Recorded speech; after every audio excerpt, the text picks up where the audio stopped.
Welcome back to Crypto Unlocked. I'm your host, Crypto Daryl, and Bitcoin may be on track to becoming the most valuable asset in the entire world. But the road to that title is far from smooth. It's not about the price charts, institutional buying, or even a few bullish headlines. The challenges ahead are deeply rooted in global economics, political agendas, human psychology, and even the technology that underpins Bitcoin itself. And if we're going to be honest, anyone who tells you it's only up from here doesn't understand the landscape or is just completely ignoring the very real obstacles that stand in front of Bitcoin. Let's start with regulation, because this is perhaps the single biggest bottleneck before Bitcoin can even take the throne. Governments are not in the business of willingly giving up control over their money. Bitcoin represents the first truly decentralized, non-sovereign monetary network that can't be inflated, censored, or even shut down in the entire history of money. That's an existential threat to the banks itself. Fiat currency systems and the power structures they support would be in jeopardy. We've already seen this play out in waves. China banning Bitcoin mining, the United States hinting at a stricter oversight of self-custody wallets, and Europe pushing forward with regulations on crypto services. Some of this is about consumer protection, sure, but let's not pretend it's not also about maintaining control over the monetary system. Without regulatory clarity, large-scale adoption by institutional investors and sovereign wealth funds remains hesitant. Pension funds, insurance companies, and central banks themselves will not commit significant capital without a legal framework that tells them exactly what Bitcoin is in the eyes of the law: commodity, currency, security, or something entirely new. And until that's ironed out, much of the big money stays sidelined.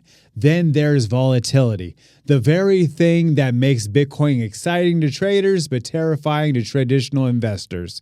For Bitcoin to be the most valuable asset in the entire world, it can't feel like a casino chip. That doesn't mean it needs to be stable like the dollar, but it does mean the wild swings of 80% drawdowns and 300% rallies in short time frames have to eventually tape off as liquidity deepens and adoption spreads. Volatility scares off corporate treasuries, scares off governments, and prevents Bitcoin from being used as a serious unit of account. Imagine a world where a country adopts Bitcoin for trade settlement, but the price drops 40% in the month. That's a nightmare for any finance minister trying to keep a budget in balance. Scaling is another challenge. Yes, Bitcoin has the Lightning Network and the other layer 2 solutions, but global adoption means billions of transactions, not millions. If Bitcoin is going to be the settlement layer for the world, the user experience has got to match or beat the existing payment rails like Visa, MasterCard, and Swift. Right now, onboarding into Bitcoin still requires a level of technical understanding that most people simply do not have.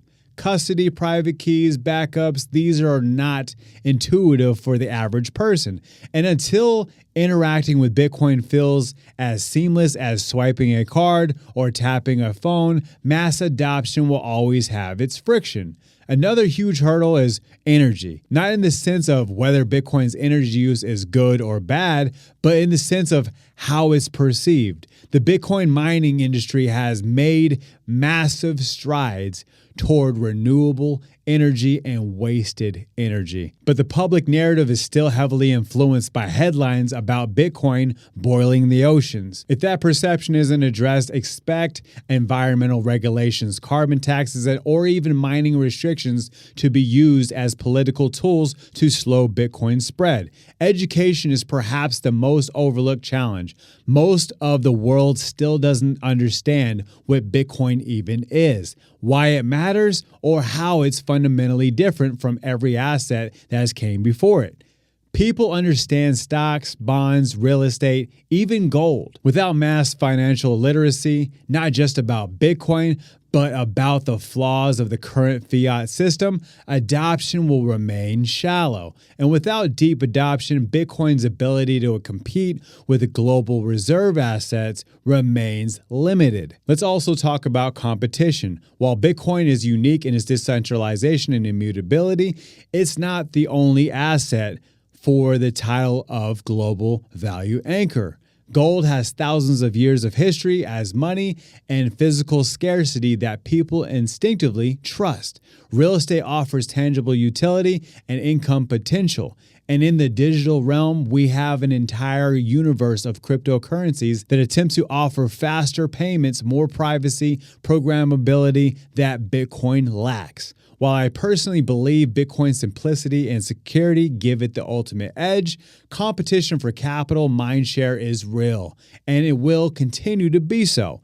And then there's the issue of trust in the infrastructure surrounding Bitcoin. The asset itself has never been hacked, but exchanges, lending platforms, and custodians have failed spectacularly, wiping out billions in investors' capital. Every FTX, MT, GOX, or Celsius event sets back the adoption by years, not months. People conflate the failure of centralized actors with the failure of Bitcoin itself, and the narrative is hard to undo.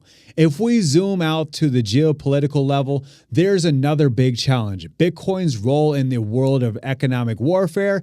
As nations de-dollarize, Bitcoin offers a neutral settlement network that can't be sanctioned or seized.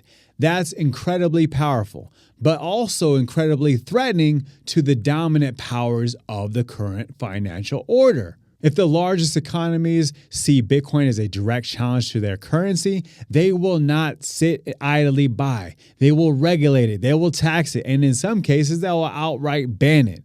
Bitcoin may survive that. It probably will, but the fight will be messy and prolonged for no reason. And finally, there's human nature. The same fear and greed cycles that play out in every market are amplified in Bitcoin's because of the 24/7 nature of its global accessibility. Speculative manias drive prices to insane highs, only to be followed by brutal corrections that wipe out new entrants. For Bitcoin to truly become the most valuable asset in the world, it needs time. Time for the cycles to smooth out, time for adoption to grow steadily instead of violent waves, and time for people to see it as more than just a way to get rich quick. So yes, Bitcoin has the potential to claim the top spot, to surpass gold, to surpass equities, to become the ultimate store of value in human history.